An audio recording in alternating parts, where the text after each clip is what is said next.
नमस्कार। आज हम बात करेंगे नीरा के बारे में। नीरा यानी national interlinking of reverse authority. National river linking project 1980 में जल संसाधन मंत्रालय द्वारा बनाया गया था। उस समय इस मंत्रालय का नाम मिनिस्ट्री ऑफ इरिगेशन हुआ करता था। नेशनल रिवर लिंकिंग प्रोजेक्ट को हम नेशनल पर्सपेक्टिव प्लान के नाम से भी जानते हैं। नेशनल पर्सपेक्टिव प्लान ने, जो कि national water development agency NWDA के अंतर्गत काम कर रहा था, कुल 30 ऐसे रिवर्स को आपस में जोड़ने के बारे में प्रस्ताव रखा था। इनमें से जो 16 नदियां हैं वो मानसून आधारित नदियां हैं। इन नदियों के उद्गम स्थल ऐसे क्षेत्रों में हैं जहां पर मानसून की अच्छी वर्षा होती है और वहां से ये पानी लेती हैं। इनमें अपेक्षाकृत समय अनुसार पानी कम हो जाता है, जबकि जो 14 दूसरी नदियां हैं वो हिमालयी नदियां हैं जो हिमालय के ग्लेशियरों से पानी लेती हैं और इनमें लगभग पूरा साल काफी पानी बना रहता है। इसके अतिरिक्त 37 और ऐसी नदियां हैं जो NPP के अधीन कंसिडरेशन के लिए लाई गई हैं। ये नदियां विभिन्न राज्यों में हैं। वो राज्य अपने क्षेत्र की इन नदियों को आपस में जोड़ने के इच्छुक हैं। मार्च 2022 को संसद में दी गई सूचना के अनुसार ये जो उपरोक्त 30 नदियों को आपस में जोड़ने का प्रस्ताव है, इस पर 8.44 लाख करोड़ रुपए खर्च होने की संभावना है, जो कि समय के साथ बढ़ता जाएगा। इंटरलिंकिंग ऑफ रिवर्स को नेशनल वाटर ग्रिड के नाम से भी कभी कभी बुलाया जाता है। 2014 में एक special committee on interlinking reverse बनाई गई थी ताकि इंटरलिंकिंग ऑफ रिवर्स प्रोग्राम को इम्प्लीमेंट किया जा सके। उसके बाद 2015 में एक टास्क फोर्स भी इसी काम के लिए बनाई गई। उसके बाद नवंबर 2021 में NWDA national water development agency की जगह एक नई एजेंसी बनाई गई है जिसका नाम नीरा है, यानी national interlinking of river authority. यह जल शक्ति मंत्रालय के अंतर्गत एक ऑटोनमस और स्वतंत्र अम्ब्रेला बॉडी है जिसके अंतर्गत इस विषय से संबंधित सभी कार्य देखे जाएंगे। इस अथॉरिटी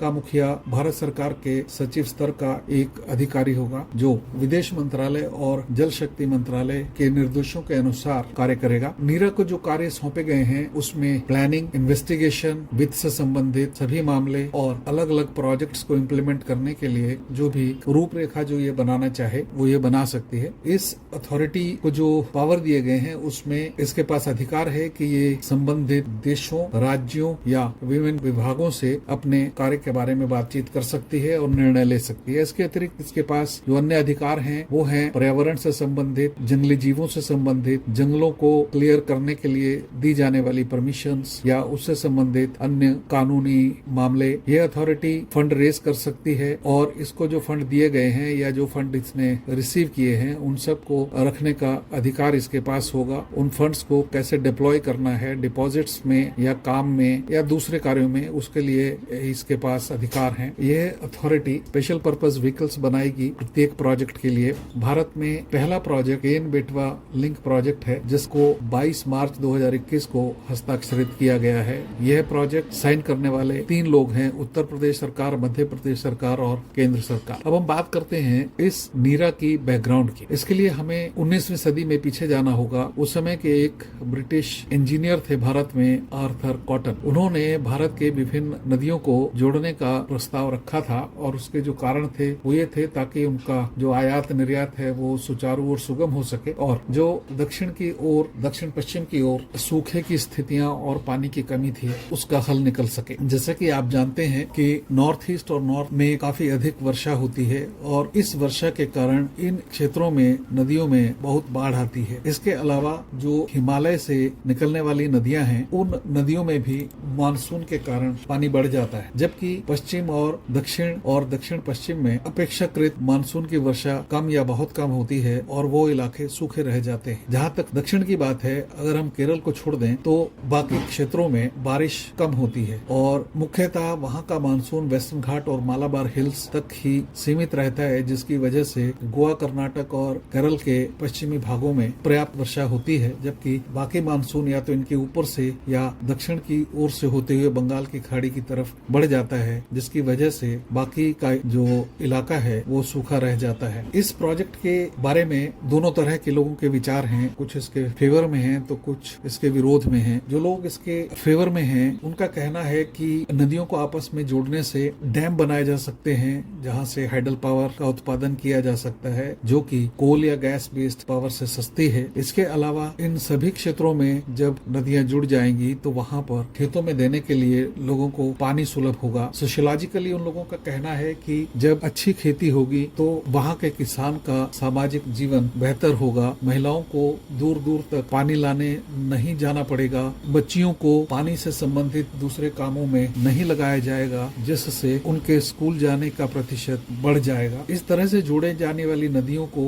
यातायात के लिए भी प्रयोग किया जा सकेगा, जिसकी वजह से इंडस्ट्रियलाइजेशन होगा और सारे क्षेत्र में आर्थिक समृद्धि आएगी। इसके अतिरिक्त जब इन क्षेत्रों में पानी आ जाएगा तो पानी से संबंधित व्यवसाय भी इन लोगों को उपलब्ध होंगे, जैसे प्रमुखता मछली पालन आदि। जो इसके विरोध में हैं उनका कहना है कि पर्यावरण की दृष्टि से यह सही नहीं होगा, इससे इकोलॉजी को नुकसान होगा, लाखों करोड़ों लोग डिस्प्लेस होंगे जो इस समय लोग मछली पालन वगैरह कर रहे हैं या जो मानसून आधारित फसलें हैं जैसा कि चावल, उनसे संबंधित लोगों के व्यवसाय पर फर्क पड़ेगा। इसके अतिरिक्त इसके अंतर्राष्ट्रीय एस्पेक्ट्स भी हैं, जैसे बांग्लादेश, नेपाल, चीन और पाक वो देश हैं जिनके साथ हम इन नदियों को साझा करते हैं, तो इन देशों के भी अपने कंसर्न्स होंगे। जब हम लोगों के डिस्प्लेसमेंट की बात कर रहे हैं तो हम लैंड सबमर्जेंस की भी बात कर रहे हैं, क्योंकि जब कहीं भी डैम बनता है तो बहुत बड़ी संख्या में लोग डिस्प्लेस होते हैं और उनकी भूमि पानी में आ जाती है। इसके अतिरिक्त इसके विरोध में खड़े होने वाले लोगों का ये भी कहना है कि सोलर पावर हाइडल पावर से कहीं ज्यादा सस्ती है, साफ है और पूरा साल प्राप्त हो सकती है। उनका ये भी कहना है कि जो इस तरह के डैम बनाए जाते हैं वो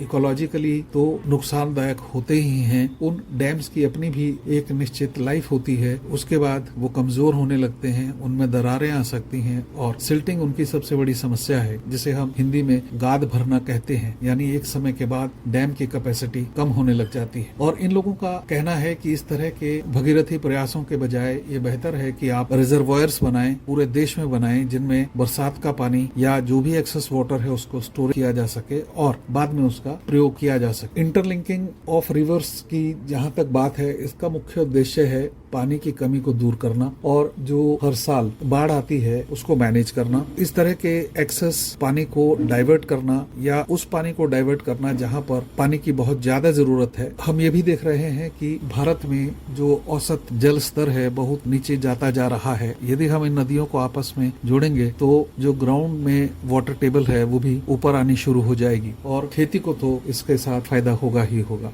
डिस्क्रिप्शन में कुछ लिंक दिए जा रहे हैं, आपसे अनुरोध है कि कृपया उन्हें भी पढ़ें। And to keep yourself updated, kindly subscribe, like and share. Thank you.